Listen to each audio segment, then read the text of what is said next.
Hundreds of school bus drivers failed to show up for work. The 50 things they're now demanding. With an arrest made in a Cobb County animal cruelty case this week, tonight we're reuniting with Lucky here and have an exciting update on how he's recovering. You are my sunshine.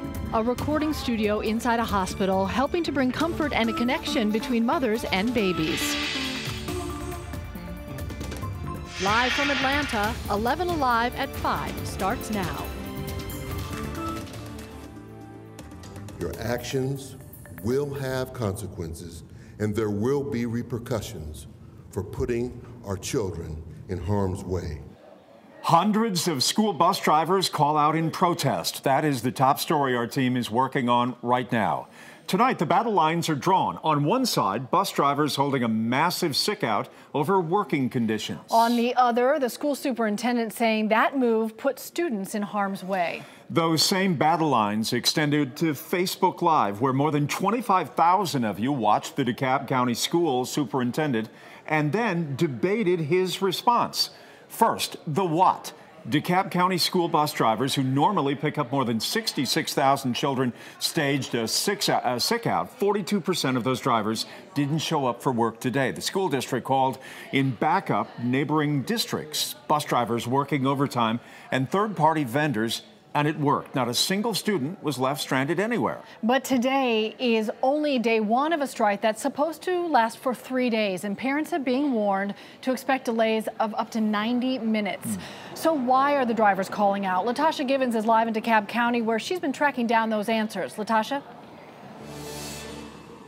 Well, Cheryl and Jeff, some bus drivers say their grievances are years in the making, but today they released a list of 50 reasons why they are taking action now. But at an afternoon press conference, district leaders say their top issue is not valid. You have willingly put our students in harm's way. DeKalb County School Superintendent Dr. Stephen Green had harsh words for school bus drivers who didn't show up for work during the sick-out protest. Continuing the strike actually does hurt them. Seriously so, if they want to be employed in the DeKalb County School District.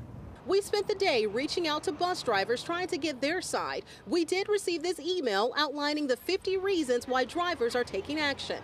At the top of the list, pay.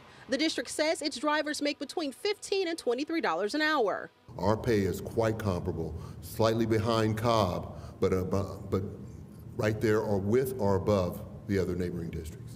The second why? They want a better retirement plan. Well, they have a retirement system, a pension plan, and it's a pretty good one. But I think there's some dissatisfaction with that, and their dissatisfaction is real. But the list goes on to include wanting special needs bus monitors on field trips and working air conditioners and intercoms on all buses. While district officials say they have been in talks with organizers, the attempts to force the nearly 400 drivers back to work was very clear. Your actions will have consequences, and there will be repercussions. Every day missed by a bus driver due to the sick out, I am requiring a doctor's note to validate that absence. And to view the complete list of those 50 grievances, you can head to our website at 11alive.com. Coming up at 6, the scramble the parents had to face this morning just to simply get their kids off to school. Jeff, back to you. There is a long way to go finding some common ground over those 50 grievances. Latasha, thank you. Since DeKalb schools are requiring a doctor's note for any drivers that call out sick over the course of the sick out, we wondered, is that legal? We reached out to the Georgia Department of Labor to try and get those answers for you, and they told us, yes, it is totally within the right of the DeKalb County schools to ask for a doctor's note. The state does not regulate sick policies, and that is an agreement that you make with your employer. DeKalb schools pointed us to their policy about sick leave. It is plainly spelled out, quote, a physician's certificate may be required by the superintendent or his or her designated doctor at any time as it was deemed necessary. To breaking news right now, 11Alive Sky Tracker is over Metropolitan Parkway and Fair Drive in Atlanta. An 11-year-old boy on a four-wheeler was just hit by a car. He was awake when rescuers got there, taken to the hospital. It sounds like he may have just suffered bruises. We hope that is the case. We're told the driver, who was in a gray Impala, did stay on the scene. It's unclear if that person will face any charges. We'll keep following that for you. It has been a long road to recovery for Lucky the dog, who was left to starve to death in 2016. This has been one of our most viewed stories on 11alive.com ever since, reaching nearly 1 million people on social media in the year and a half since we started following Lucky's story. And now the woman accused of abusing Lucky is finally behind bars. 11 Alive's Joe Henke has been following this story since day one and has an update on the arrest. My reaction is finally. I hope that we're able to locate her and actually have her serve time and hopefully more. That is an interview there from almost 1 year ago when Cobb County Police took out arrest warrants in the animal cruelty case involving Lucky the dog here. At the time, Lucky looked a whole lot healthier. He was up for adoption. Now, yesterday, Ashley Marie Davis was finally arrested and booked into the Cobb County Jail on those animal cruelty charges today. Many of you are asking, how is Lucky doing and where is he? Well, here are your answers. This is Lucky today. Lucky to be alive, lucky to be healthy and energetic once again, and lucky to have now been officially adopted by the foster family he was placed with last year. And the family was so in love with him, and the children were so in love with him, and he was really coming into his own and becoming his own little dog again, that they decided they just couldn't let go of him. Jennifer Siegel of the animal rescue organization Bosley's Place helped Lucky find his home. Over the last 16 months, Lucky made a complete recovery. I mean, he was left for dead. And I mean, just look at him. Look at this gorgeous, sweet, lovable face. Back in December of 2016, Lucky was a foster dog placed with Cobb County animal sitter Ashley Marie Davis. Davis owned another dog named Simpson. The two were found starving and abandoned. While Lucky was placed with a new family, Simpson needed to stay in county custody until Davis's case was resolved, since she owned Simpson. Her arrest warrant was issued last May. It describes both dogs being severely underweight and charges her with 2 counts of felony cruelty to animals and also 2 misdemeanors for abandoning domesticated animals. Davis has now left jail on a $10,000 bond as she awaits a trial and is ordered to not have custody or be in charge of caring for any domesticated animal. Didn't really think it would ever come to fruition. I was hopeful, you know, always in the back of my mind, but seeing it happen is, it's just wonderful. As Lucky now enjoys his next chapter in improved health, Siegel is relieved and believes an overwhelming demand for action on social media is what led to Lucky slowly but surely receiving justice. The county knew that the public was angry and that we wanted action taken. In Cobb County, I'm Joe Henke, 11 Alive News.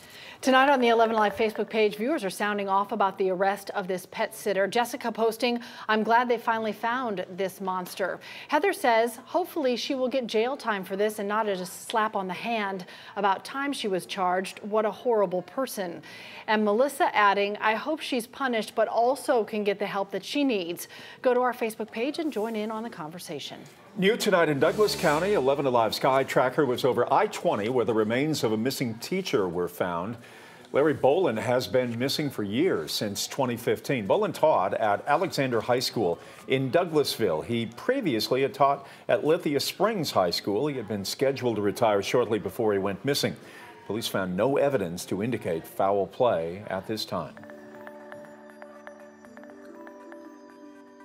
Remember this time yesterday? We were talking about temperatures in the 80s. Yeah, the warmest day of the year yesterday when we got up to 83 degrees. What happened to those 80s? Well, the cooler air moved back in as we were expecting, and today's high was only 68 degrees compared to that 83 that we had yesterday. And right now, we're at 65. These temperatures today, a lot cooler than what we were dealing with yesterday. Also, the blustery conditions made it feel a little cooler as well. We've got lower 60s in Canton. How about these 50s up in Dalton and Blairsville? But we do have a few 70s on the south side, like in LaGrange, Thomaston, and also into Eatonton. And if you're wondering, yes, these temperatures are cooler than what we had yesterday. We're running about 16 degrees cooler than we were at this time yesterday. In Carrollton and Marietta, around 20 to 21 degrees cooler right now than we were this time yesterday. And in Gainesville, 19 degrees cooler than it was just 24 hours ago. And these temperatures will be cooling down tonight. We are not in a freeze warning here in Atlanta or over much of metro Atlanta and North Georgia, but there are 4 counties in North Georgia, Fannin County, Towns, Union County, and Rabun County, where you're in a freeze warning with temperatures in the upper 20s to lower 30s. That could do some damage to plants there, and also keep your pets warm. Even here in the Atlanta area, bring your pets in tonight. Temperatures will be dipping down into those lower 40s in many spots. We'll talk more about that when we warm up, and We'll have an update on the timing of the rain and how it's going to impact your weekend in just a little bit. All right, Chris, thank you. There's now a $2,500 reward if you can help deputies catch a man wanted for killing his estranged wife. He's accused of this in Walton County. Jerome Mobley has been on the run now for nearly 36 hours. The sheriff's office says it's been flooded with tips and it's chasing down each and every one of them. A neighbor told us the victim had confided that she was getting a divorce because Mobley was abusing her. Records show several 911 calls from that home over the last few months. Tonight, some big clues into where the jury may stand on the Tex McIver murder case. Tex McIver is accused of intentionally shooting his wife, Diane, outside of Piedmont Park in their SUV. Today, one of the jurors, asked to take another look at 3 key pieces of evidence. 11 Alive's Caitlin Ross is outside the courthouse where jurors have stopped their deliberations for the day. Jeff, they actually left a few minutes early. They weren't supposed to be dismissed until 5 o'clock, but about 7 minutes before 5, that jury light came on, and all of us reporters flew into a panic thinking maybe they had reached a verdict, but actually they just wanted to go home early. This is a real sharp left turn from yesterday when we thought the jurors might have been closer to reaching their verdict. But today they really took their time going through that evidence. They looked at emails between Tex and Diane McIver, then they re-watched Tex McIver's first interview with police. I immediately called out. I said, "Is everybody all right?" And Danny Joe said yes. And Diane's head was kind of slanted. She said, "I've been shot," words to that effect. And I immediately put my arms around her and tried to determine what was. After that, all of the jurors, the entire defense team, Tex McIver, all of the prosecution, and all of the media members covering this trial went down to the Sally Port of the courthouse and re-examined the SUV where Diane McIver was shot with the gun she was shot with. The jurors took turns getting in the back seat with the gun and then in the front seat looking back over their shoulders to see what they could see of the gun and the person sitting behind them. The jurors again went home about 7 minutes early this morning. They're expected to come back for 9 a.m. deliberations tomorrow. All right, Caitlin, thank you. To dig even deeper into the trial, including the debates in the jury room, 11 Alive's Vinny Politan and his legal dream team will be hosting another Facebook Live at 7:30 tonight, a little more than 2 hours away. You can log on to ask them questions and then let us know what you think the jury will decide. Still ahead, a program is helping babies in the hospital get comfort from mom, even when she can't be close by. But first, case closed. Prosecutors announce if any charges will be filed in the death of Prince, ending the investigation dating back nearly 2 years.